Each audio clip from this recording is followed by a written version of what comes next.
సమస్యను చూసే దృష్టి మారిపోయిద్ది.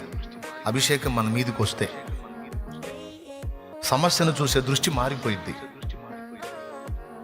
అభిషేకం కోల్పోయిన సౌలేమో గొలియాతును చూసి గుండె దడొచ్చి కూర్చున్నాడు. అభిషేకం కోల్పోయిన సౌలు గతి ఏమైంది? గొలియాతు ఇంత కనపడ్డాడు సౌలుకి.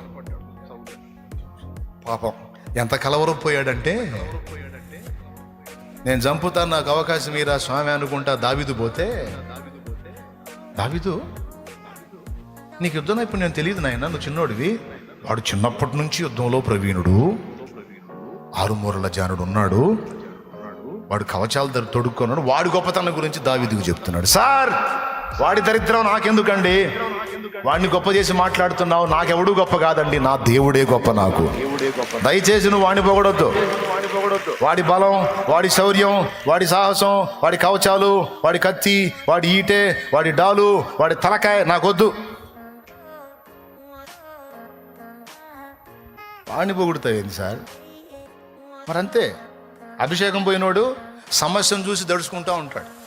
గోరంతని కొండంతలు చేసి ఆలోచించి గుండె దడ పెంచుకుంటూ ఉంటాడు. అభిషేకంతో నింపబడిన వాడు తిరగేసి చూస్తాడు. కొండ కూడా ఇంత కనపడిద్ది. కొండంత సమస్య కూడా అదెంత తీరా, అదెంత పోరా. అభిషేకంతో నింపబడిన ఆడమనిషి అయినా మగవాడైనా అవి ఏ విధమైన సమస్యలైనా లెక్క చెయ్యరు. అది గుర్తు. సమస్యలు చూసే దృష్టి మారిపోయిద్ది.